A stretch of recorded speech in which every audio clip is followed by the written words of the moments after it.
Hey, what up, everybody? This is Stevie Breach coming to you.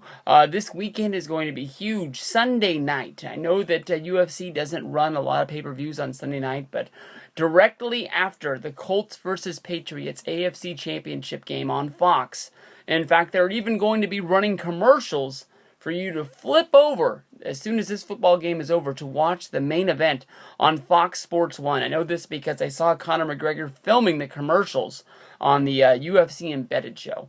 A lot of people, when I started watching UFC, started asking me who my favorite UFC fighter was, and I told them honestly, every time I watched a fight, I picked a different guy. But I can't remember which fight it was, but Conor McGregor is easily my favorite UFC fighter right now. I know the last fight he fought against Dustin Poirier back at UFC 178 back in September. The fight before that was a Fox Sports 1 as well. That was a direct from, I believe that fight was in Ireland, and that crowd was rowdy all night long. Conor McGregor was in the main event of that night, and here he is fighting again in another main event against a guy named Dennis Siver. I will not, I will admit to you that honestly, when I started to get ready for this video and I was making some notes down about this and I was watching the UFC Embedded, I learned that his name was not Dennis Silver. And if I wouldn't have watched that video, I wouldn't have been able to talk about this one at all. But this is going to be on Fight Night 59. This is going to be Conor McGregor's big fight. If he wins this match, he will more than likely get the title fight after this. So he will probably move up from being the number 5 in the division all the way to the number 1 contender. Of course, Conor McGregor got the big win against Dustin Poirier back at 178. That was a TKO in the first round. The fight went about 2 minutes. In fact, his last 2 fights have been TKOs in the first round, and already he's gone out of his way to say, hey, I'm going to knock out Siver in the first round, and this is something that Siver has spoken up for himself, saying, hey, I'm going to make sure that this doesn't happen. He already has beef with Conor McGregor, because Conor McGregor has said that Siver is more than likely probably on steroids. This is something that Siver was busted for a couple of years ago.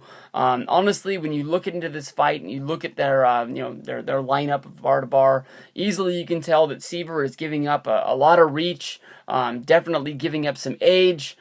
He's giving up some height. This seems like it's in the corner of Conor McGregor. Conor is a very explosive fighter, like we talked about earlier. This is something that he really could go out of his way and really win this fight. And if he can get another TKO in the first round, it's going to be very, very impressive. Of course, if he wins this fight, he will probably get the match against Aldo. Probably one of the big Vegas UFC pay-per-view main events. It's time to put up or shut up for Conor McGregor. Lots of things going on with Fight Night 59. You get to see the Cowboy Donald Cerrone fight again 2 weeks after his last fight. Honestly, I was very surprised. I was trying to figure out why he's taking this fight against Benson Henderson. I didn't know if he was filling in for somebody else or what the backstory is. Maybe somebody can comment down below. I know that when he beat Miles Drury, it was a decision, so the fight went 3 rounds, so it's not like he just walked in, knocked out some guy, and didn't really go through a fight. He did have a fight only 2 weeks ago, and here he is just signing up and saying, hey, I'll be in this fight, and I'll be whatever you need me to be. Talk about maybe John Jones might be making his first appearance in UFC since his cocaine. I don't know if you call it an allegation or, what to really call it. But, John Jones was busted for cocaine. He did 1 day in rehab. He's going to be at the Colts and Patriots football game, the AFC Championship game.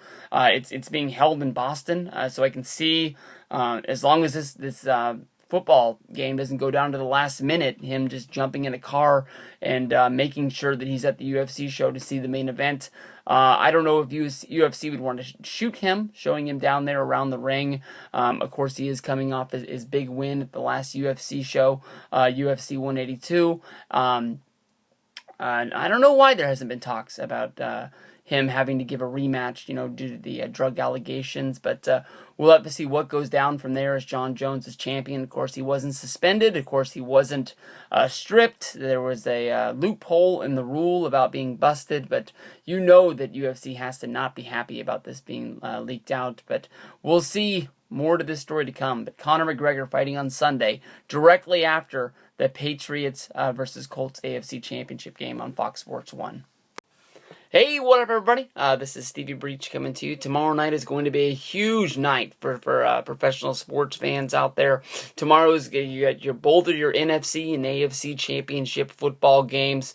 Honestly, in my mind, the way I've always remembered it is they've always split those up to where one game was on Saturday and one game was on Sunday. I don't know when they changed that up, but this is the first year that honestly I've realized it. But tomorrow's big game is going to be the Colts against the Patriots, the AFC Championship game. Lots of eyes on there. Brady versus Luck. Fox Sports and Fox Sports 1.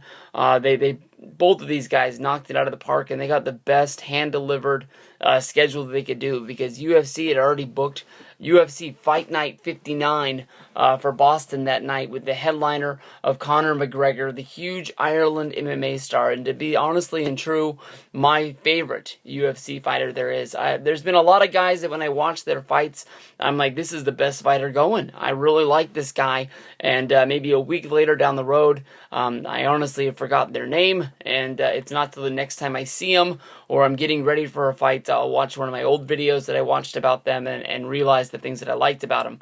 But Conor McGregor really sticks out to me. He's a guy that honestly says anything and everything that's on his mind. He's not afraid to call out anything that's going down.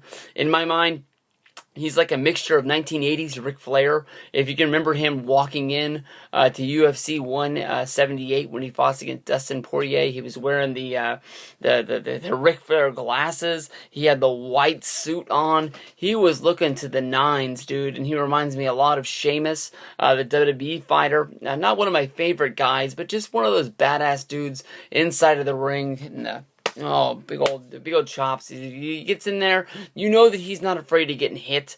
And basically, the times he gets into the ring with other big guys, whether it's Big Show or Mark Henry, those guys are basically just going to hit the hell out of each other and give you, every dollar's worth that you're going for. Conor McGregor is a guy that honestly I like, because honestly, in my mind, he already has his next 2 years in UFC already booked out.